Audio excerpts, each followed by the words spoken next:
যারা জুলাই যোদ্ধা আমার পাশেই A category, B category, C category July যোদ্ধা আছে, তাদের মন ভালো, কারণ তাদের ভাতা বৃদ্ধি পাইছে।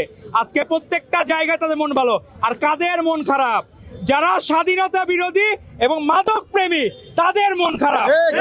তাদের মন ভালো হয় জান্নাত কার্ড দেখলে। তো জান্নাত কার্ড তো আর এখানে দিতে পারা সম্ভব না। তো এই প্রথম আমরা দেখলাম একটা মানবিক বাজেট বাংলাদেশ পেয়েছে। এর আগে কখনোই এরকম মানবিক বাজেট বাংলাদেশ পায় নাই। এই প্রথমবারের মতো আমরা দেখলাম একবারে শুরু থেকে 65 ব্যক্তি থেকে শুরু করে একদম প্রতিবন্ধী শিশু পর্যন্ত কোন খাত আমাদের মাননীয় প্রধানমন্ত্রী জনাব তারেক রহমান বাদ দেন নাই। উনি প্রত্যেকটা খাতে 65 ব্যক্তি রেল যাত্রা ফ্রি করতে পারবে। আপনার প্রত্যেকটা জায়গায় বয়োজ্যেষ্ঠ নারী সদস্য 41 লাখ পরিবার ফ্যামিলি কার্ড পাবে, 42,50,000 ফ্যামিলি ফার্মার্স কার্ড পাবে। তারপরে আপনার ইমাম মুয়াজ্জিনরা 2,55,666 জন ইমাম মুয়াজ্জিন তারা ভাতা পাবেন। অতীতে কখনো এরকম হয় নাই। কিন্তু আমাদের কিছু বন্ধুরা তারা দেখছে বাজেটে জান্নাত কার্ড নাই, এই জন্য তাদের মন খারাপ। তারা ফ্যামিলি কার্ড, ফার্মার্স কার্ড দেখলে তাদের মন ভালো হয় না, হেলথ কার্ড দেখলে মন ভালো হয় না, অন্য প্রবাসী কার্ড দেখলে মন ভালো হয় না।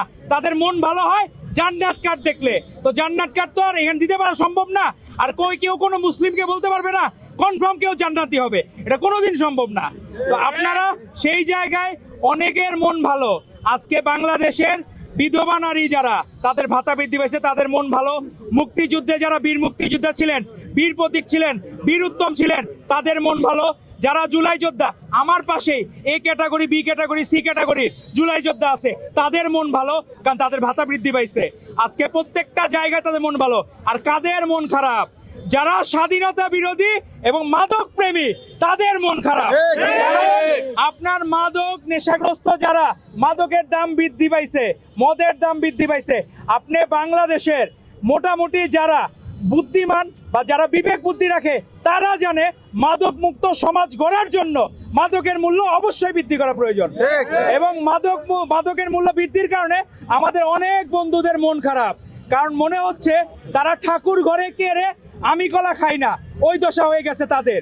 কারণ তারা নিজেরা কিসের বিরুদ্ধে আন্দোলন করতেছে? বাজেটের কোন ইস্যুর বিরুদ্ধে? মূল্য বৃদ্ধি পাইছে কিসের? মাদকের মূল্য বৃদ্ধি পাইছে, গাঁজার মূল্য বৃদ্ধি পাইছে, মদ এগুলার মূল্য বৃদ্ধি পাইছে। আর দাম কমছে কোনগুলার? নিত্য প্রয়োজনীয় 60টা পণ্যের দাম কমছে। এটা নিয়ে তো তারা বললো না, অ্যাপ্রিসিয়েট করলো না। তারা তো বললো না